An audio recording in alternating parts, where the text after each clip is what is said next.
Hello, everybody, and welcome back to another Oscar prediction video. So this is for the month of September. The last time I made a prediction video, it was the very beginning of the month, talking about the film festival season. A lot of premieres have happened in the past month. We now know a lot more information than we did a month ago, but at the same time, there's some information that we are lacking. And to be totally honest, I was planning to not do a prediction video this month at all. I was planning to do something in early October. And a couple of things happened. First of all, I actually recorded a video that I decided not to post.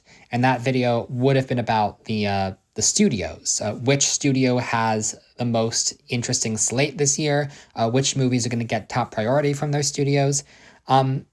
And the reason I decided not to post that video is because there's some outdated information in it, mainly in regards to one battle after another. So this is the big story. Even with all of those film festival releases, the big story of the month is a movie that didn't even play at the festival, which when we saw that this movie was scheduled to come out right after the festival season but wasn't going to be playing at any of those festivals, and that the embargo wasn't going to lift until right before the movie premiered, we had this natural assumption, I think, a lot of pundits, that, oh, what are they hiding? The movie's at least divisive, and it's not going to play to a big crowd, so they want to hide it until the movie comes out.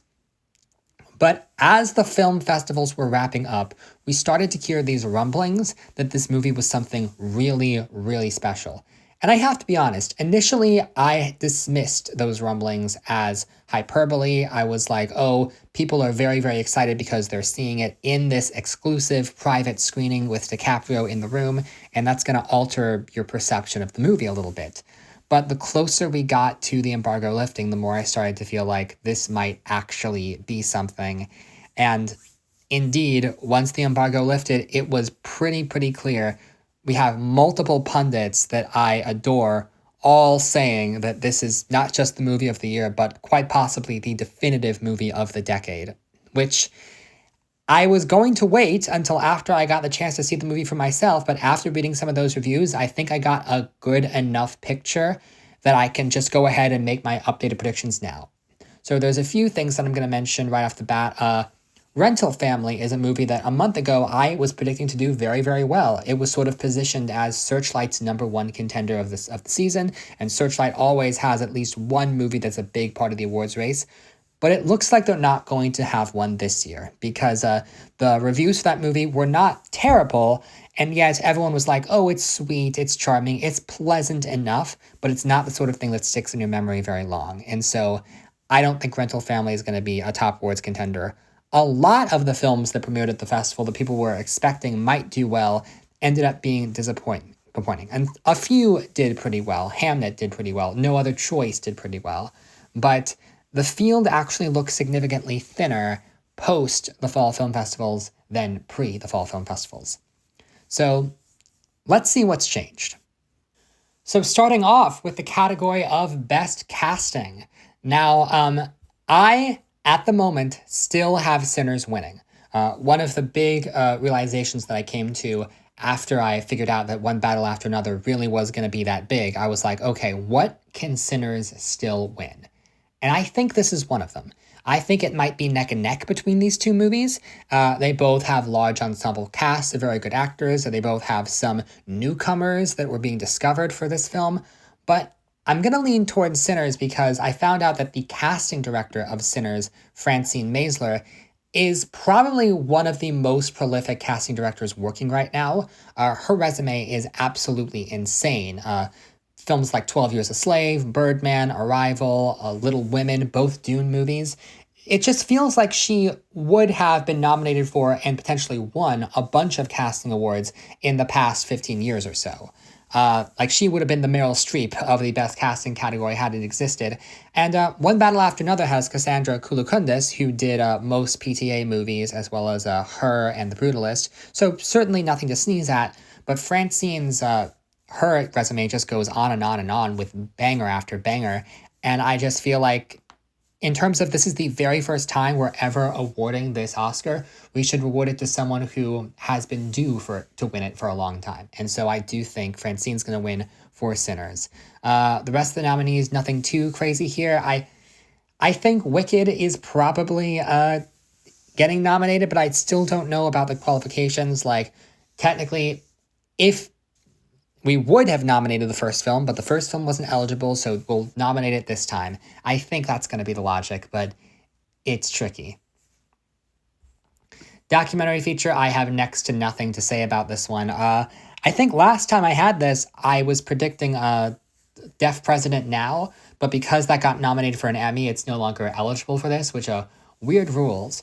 But Cover Up has been doing fairly well in the festival, so I replaced Deaf President Now with Cover Up.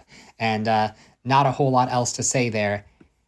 International feature. Well, now we're at a point when most countries have made their selection of what movies they're submitting.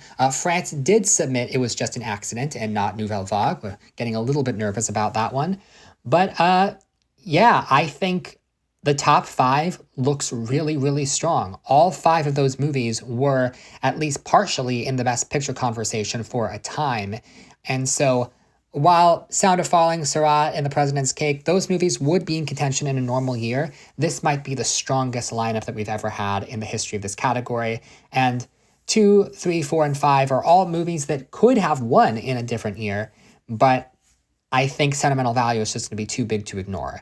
And I do have a question of how many international features can get into Best Picture, because No Other Choice and It Was Just an Accident both have a lot of hype surrounding it.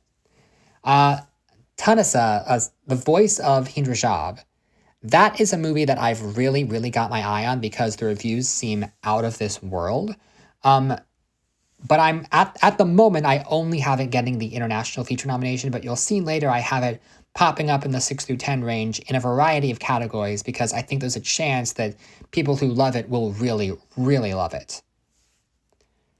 Animated feature. Okay, I'm going to try to be brief about this because I have so many thoughts, but it really is crazy to think the last time I made a prediction video, I was like, am I crazy for thinking that K-pop Demon Hunters can win this?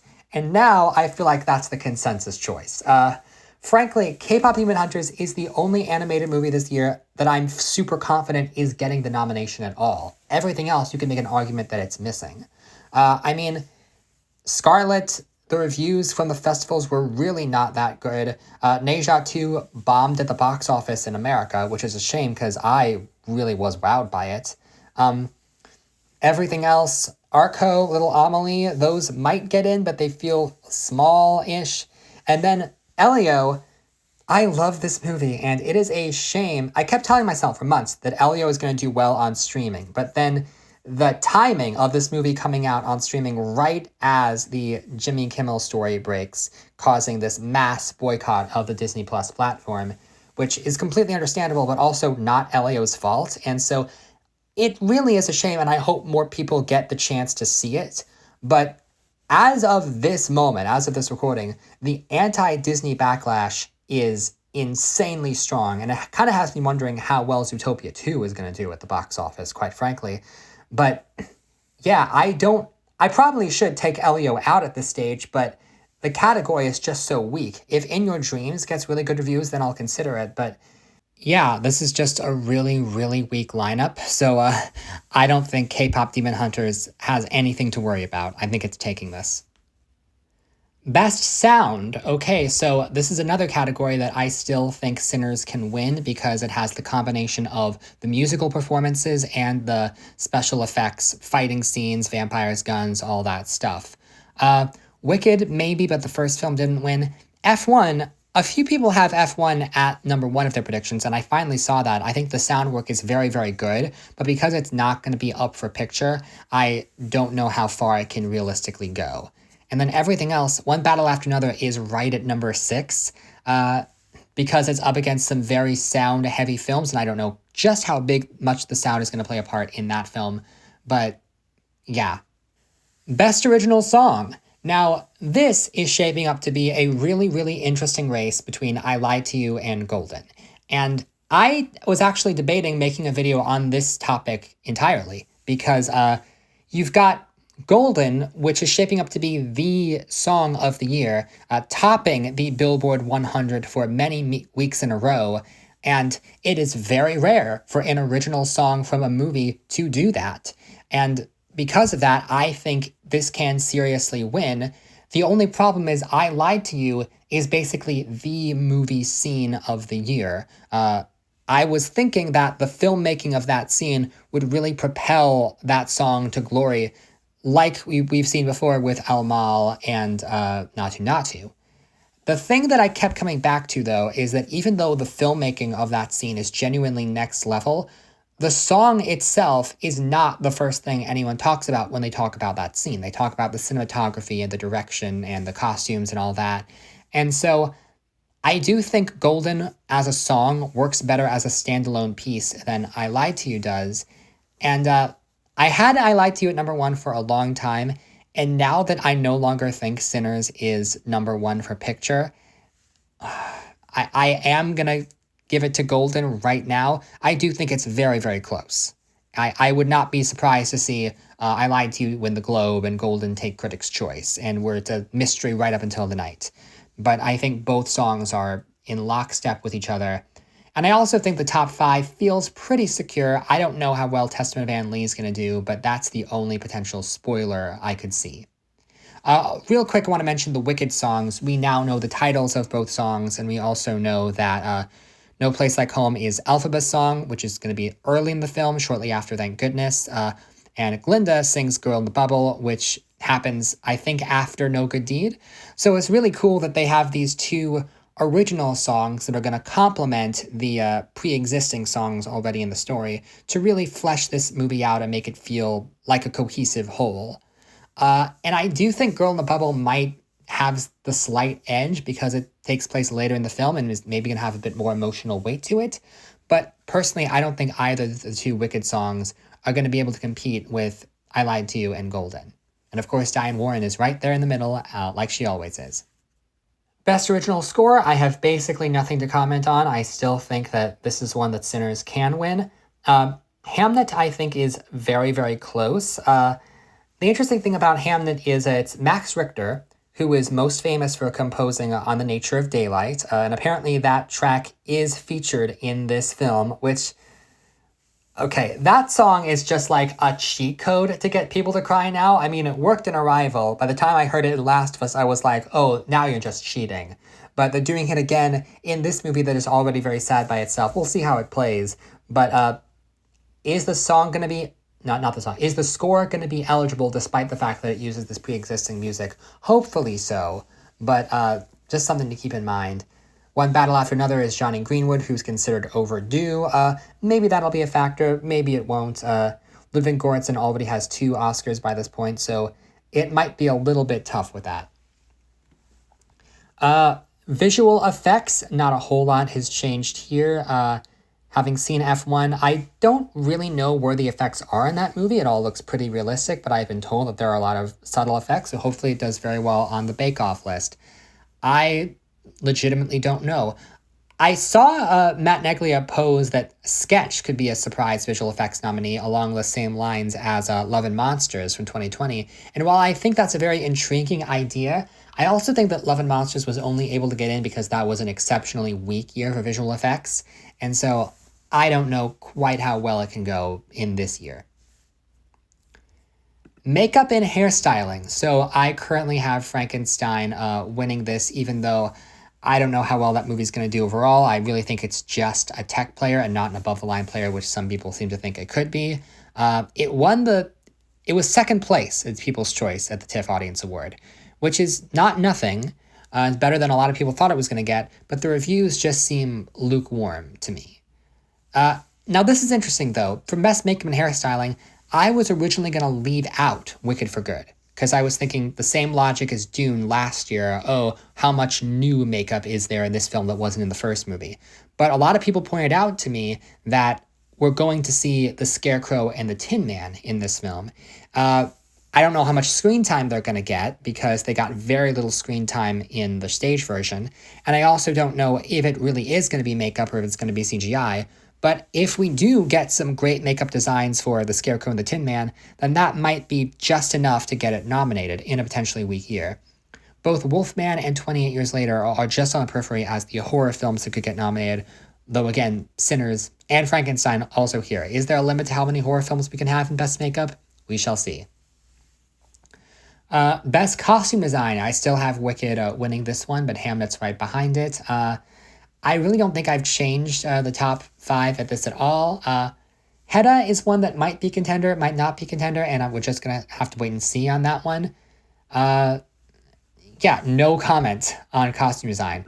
Do I have any comment on production design? Yes, I do. I have Hamlet winning now.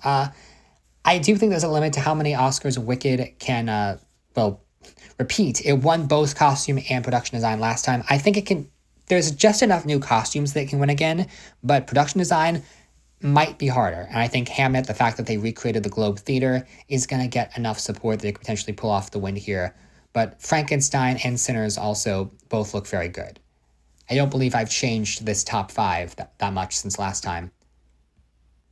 Best Cinematography is shaping up to be kind of a weak category by the looks of it. There's a few films that I think are only cinematography contenders, like Train Dreams. I don't know how well that's going to do overall, but it might be a lone cinematography nominee. Anemone also looks very, very intriguing from the trailer, but that's one of the Fall Film Festival movies that we haven't gotten to see yet. So just waiting for that one. F1, I was actually really taken by the cinematography in that film, but I don't know if they're going to go for it. Then again, they did snub Top Gun Maverick, so maybe they'll feel sorry about it. What's the other one? No Other Choice. I don't know how many other people are predicting No Other Choice, but one of the things I saw highlighted in the review was like the director puts the camera places that you've never seen a camera put before. And I don't know exactly what that means, but I'll take it that there's some pretty inventive cinematography in this film. And so I have it just barely getting in. I don't exactly know what this lineup is going to look like at the end of the day, to be honest with you. Film editing. I have One Battle just winning over Sinners. I do think it may be close, though. House of Dynamite. So spoiler alert, I have House of Dynamite just missing picture, but I have it in for editing. I don't really know what to do with House of Dynamite. I have it because I think it could get picture or it could not. I don't really know at this stage whether House of Dynamite or Jay Kelly is going to be the bigger Netflix push. It seems like one of those two is going to be the bigger Netflix push. And frankly, I'm not exactly sure because I've still people suggest maybe they could push Frankenstein, maybe they could push Train Dreams. And I think nothing that Netflix has this year is universally beloved except K-pop Demon Hunters. So I think they're going to struggle to figure out what their primary push in picture should be. But I could see House of Dynamite getting into editing even if it misses picture. Adapted screenplay, definitely the weaker of the two screenplay categories. But I think we have a solid top 5 here. One Battle, Hamlet, No Other Choice, Springsteen, and Wake Up Dead Man. Begonia is mentioned here at number 8. It really does seem like that film has fallen fast because I don't know if it's universally hated, but people seem, at the very least, weirded out by it enough that it's not going to be a top-tier contender. Original screenplay, this one's tough. And I have It Was Just an Accident just missing. I'm realizing that's another movie that I only have getting into international feature because I do think that Neon, which already has sentimental value, I think Neon is going to prioritize No Other Choice as their second priority. And it sucks, but No Other Choice was one of the few Fall Film Festival releases that was universally loved. And so I do think that they're going to focus on that more than House of Dynamite, but I don't exactly know for sure, and I could see it going either way. House of Dynamite I have in here, as I do have Jay Kelly getting in. It is tricky. Some people think I should drop Jay Kelly.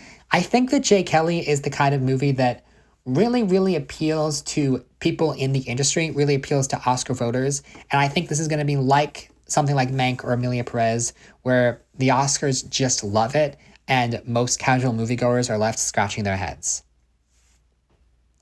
Now on to the acting categories. Supporting actor surprisingly has not changed at all. I still have the exact same top 5. Heard some speculation that Stephen Graham could get in with Springsteen Living from Nowhere, considering that he just recently won the Emmy for Adolescence, he does have a lot of eyes on him right now, and that does sometimes happen where an actor just had a big success on TV is able to translate that into the Oscars. Jacob Elordi is interesting because I don't think Frankenstein is going to do well anywhere else above the line, but people have really, really singled out that performance. And this is actually the one place in the whole video where I think Rental Family might have somewhat of a shot because Akira Emoto is the highlight of the cast from everything that I've heard.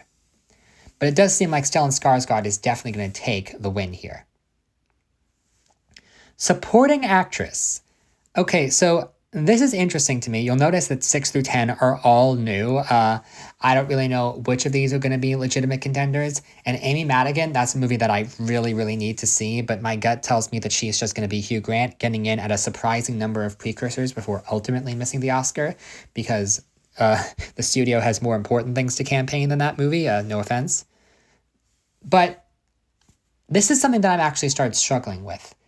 The more marketing that I've seen for Wicked for Good, the more it really looks like Ariana's role is really, really beefed up from the stage show, and potentially she's going to have a larger role in the story than she even did in the first film. I think in the first film, you could just barely argue that she was supporting. Here it looks like she's undeniably the co-lead. And I should still be rooting for her to win the Oscar, but I don't know. After last year, where 2 co-lead performances won in the supporting awards, I look at Teyana Taylor, who, again, haven't seen the movie yet, but from what I've heard, the performance seems almost reminiscent of Mahershala Ali in Moonlight, where she's only in the first act, but she leaves this presence that hangs over the whole rest of the movie. And I had this crazy idea that I'm not going to predict, but can you imagine if Ariana Grande decided to campaign herself as a co-lead and was nominated alongside Cynthia Erivo? There is room for her in that Best Actress category. And if she did that, she obviously would not win in Lead Actress, but she would clear the runway for a genuinely supporting performance like Teyana Taylor to pull off the victory here. Again, I don't know if she's going to do that. The PR team for Wicked is definitely telling Ariana to stay in supporting, but I don't know if that's going to be true or not. Best Actor is interesting because I don't know if we've seen a performance yet that is the undeniable winner. Maybe DiCaprio, but I don't know just how far the love for that movie is going to carry him. And we're all sort of assuming Chalamet, even though last year we wrote him off as a winner because he still seemed so young. I don't know if we're going to give it to him this year, or I don't know if DiCaprio... It's funny because just like last year where Chalamet was up against the previous youngest ever winner, Adrien Brody, now he's up against a former winner who mirrors himself in all these ways. I said multiple times that Chalamet's career reminds me a lot of a young DiCaprio, and so it's going to be very interesting to see the two of them potentially go head-to-head at this category. Dwayne Johnson, though, from the reviews, I do think he's getting in, even if the movie doesn't get in anywhere else. You'll notice I did not have Emily Blunt in supporting actress, and that's because from everything I've heard, it's so funny. People are talking about The Smashing Machine as like, it's going to be like The Whale, actor, makeup, supporting actress. And, but after those reviews, I don't think Emily Blunt is Hong Chow in The Whale. I think Emily Blunt is actually closer to Sadie Sink in The Whale, in that everyone is complaining about the way that character is written, and even though the actress is trying her best, it's not going to be enough to overcome that. So I don't have Blunt as a contender, but I do have Johnson. I think Johnson has made a lot of friends in the industry over the years, and people are excited to see him try actual acting for once. So, yeah, I have him in, and I have George Clooney. I was going to have Day-Lewis in, but spoiler alert, I have Jay Kelly in picture, because I do think they're going to like it, and if it's in picture, I can't justify not having it in actor, so it's there. Day-Lewis, that movie is not premiered yet, but he's right on the bubble. Best Actress. Now, this is actually shaping up to be one of those rare years where lead actor is much more competitive than lead actress. The past couple of years, I thought we had some really, really competitive races in actress, but one thing that everyone seems to agree on is that Jessie Buckley is taking this Oscar. All of the reviews from Hamlet are like, yep, pencil it in now, Buckley's winning actress. And I'm very, very excited for that. As someone who's read the book, I'm very, very curious to see how Buckley handles that role. Reinsve and Erivo both seem like locks, and then after that, Seyfried, Byrne. this is a choice that I made very, very last minute. I had Emma Stone for Begonia getting nominated, but then I realized I didn't have Begonia getting in anywhere else. And even though people do seem to like Emma Stone's performance in that movie, the film itself, the responses are so divisive. And I just feel like, okay, Emma Stone's obviously a very beloved actress, but she's never been the sole nominee for her film. And actually, she's never gotten in for a non-Best Picture nominee. So I think Stone is going to come close, but Rose Byrne is such a, not maybe to the same level as Emma Stone, but Stone's been nominated plenty of times in the past and will probably be nominated several times in the future. But Rose Byrne, this might be the Academy's one and only shot to nominate her. And usually, if I had Legs I Kick You, this would be the kind of movie that just shows up at Critics Awards and doesn't have the traction it needs to actually make the top 5.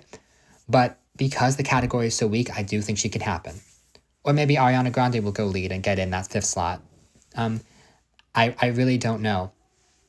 Side note, Song Sung Blue, I'm just going to mention real quick, that movie might be shaping up to be a contender based on the trailer, but it's also focus feature, so I don't know if they'll be able to handle that. But here's my question. Why do people think that Kate Hudson is getting in supporting? From what I've seen in the trailer, it looks like a co-lead situation. Do people just really, really want a frontrunner and supporting actress that isn't Ariana Grande? I don't know. Who's to say? Best Director. Okay, so this one kind of hurts me because I was initially thinking, okay, we can give One Battle After Another the win in Best Picture, and we can give it the win for Screenplay, and there's Paul Thomas Anderson's Oscar right there. Do we have to give it Director?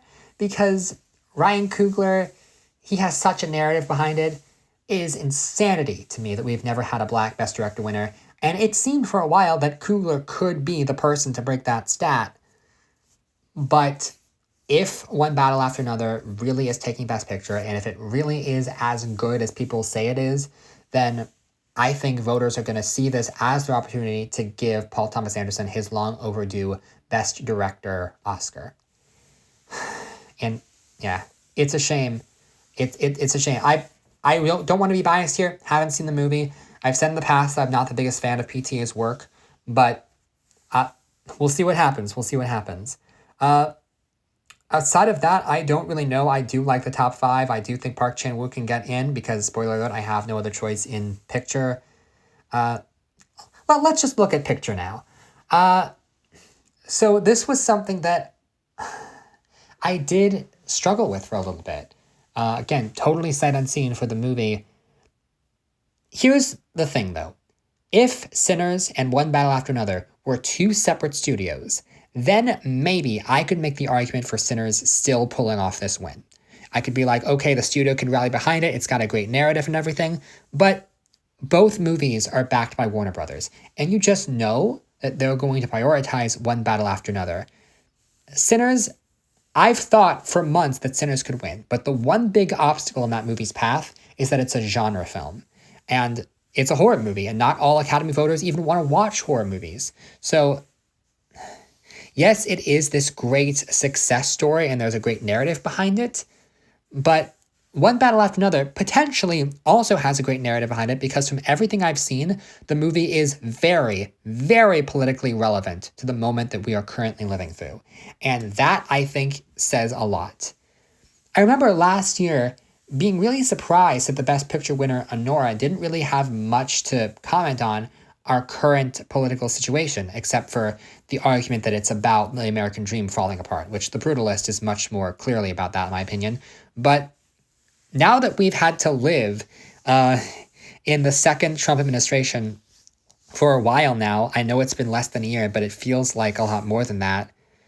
I think One Battle After Another, if it really is this good, and from a beloved director who's never won, and this politically prescient, then I think it's just going to take this. And it makes me think of the Oppenheimer year. Some of you may remember, for a really, really long time, I was in denial about Oppenheimer. I was like, okay, it's too obvious. Like, this is the Goliath of the Oscar race. There's going to be a David to take it down. But that never happened. And sometimes the obvious choice is the correct one. And I know it's only September, and it feels crazy to make these kind of statements in September. But from everything I've heard, this is like the definitive film of the decade. This is going to be a film that years from now, decades from now, future generations will be like, I wonder what it was like seeing that movie in the theater for the first time. And I'm going to find that out in about a week. Yeah, I feel bad about Sinners, but if One Battle After Another really is that good, I'm definitely going to be going into my theater with my arms crossed, being like, come on, impress me. But even if I don't like it, it's clear that my opinion it will be in the minority. As far as everything else goes, I doubted Springsteen Deliver Me From Nowhere for a while, but the reviews seem to say it really is happening. And they also seem to suggest that the movie is more interesting than a traditional music biopic. I think the real reason I take issue with that title is because it takes up so much space in these graphics. Like, just take out Springsteen. It fits so much better. No other choice. Again, in a fall film festival with a lot of movies that disappointed, this was a movie that everybody loved. And again, a movie that's very, very relatable in our current political climate. So I think it's going to do well, even if Park Chan-wook has never really been embraced by the Academy in the past. I think that this is a golden opportunity to change that. And then I had Avatar Fire and Ash in the last slot. That was one that I had around the 12 or 13 range for a while now, but because so many fall film festivals titles disappointed, I feel like there's room for that movie. Although, depending on how long the anti-Disney backlash is going on, then if that backlash is still going strong when December hits, then that movie might not do as well at the box office as we're thinking, and that could definitely hurt its awards chances. As for now, I think it's a little early to call that, but that's definitely something to keep your eye on. So this is potentially a weaker year than we've seen in the past, but I'm still very much looking forward to it. I'm very much looking forward to seeing a bunch of fall film titles, and I'm very much looking forward to seeing One Battle After Another in theaters. So thank you guys very much for watching this, and I will see you next time. Take care.